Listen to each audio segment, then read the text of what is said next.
মাঘী পূর্ণিমা নিয়ে অনেকের মধ্যে অনেক কৌতূহল আছে যে এর সঠিক সময়সূচিটা কি, শুক্রবার দিন 23শে ফেব্রুয়ারি নাকি শনিবার দিন 24শে ফেব্রুয়ারি। সেক্ষেত্রে আমি বলবো শুক্রবার দিন 23শে ফেব্রুয়ারি দুপুর 3:30 পর্যন্ত চতুর্দশী থাকছে এবং তারপরেই কিন্তু পূর্ণিমাটা লেগে যাচ্ছে, অর্থাৎ পূর্ণিমার নিশি পালনটা কিন্তু শুক্রবারই করতে হবে।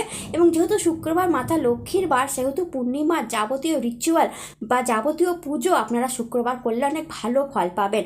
এবং অর্থ সম্পর্কিত যে কোনো টোটকা বা যে কোনো কাজ আপনারা শুক্রবার দিন করলে ভালো ফল পাবেন। এবং চাঁদকে যে অগ্রদান সেটা কিন্তু আপনাকে শুক্রবারই করতে হবে, বিকজ শনিবার এই পূর্ণিমা ছেড়ে দিতে 5টা 34 মিনিটে দিবা, অর্থাৎ শনিবার দিন আপনারা কাজ তো করতেই পারবেন, পূর্ণিমার পুজোও করতে পারবেন, 5টা 34-এর মধ্যে করে ফেলতে হবে, কিন্তু চাঁদকে অর্ঘ্যদান শনিবার করা যাবে না। এবং অমৃত যোগ যেটা পড়েছে সেটা হচ্ছে সকাল 10টা থেকে 1টার মধ্যে শনিবার, তার মধ্যেই কাজ করবেন শনিবার।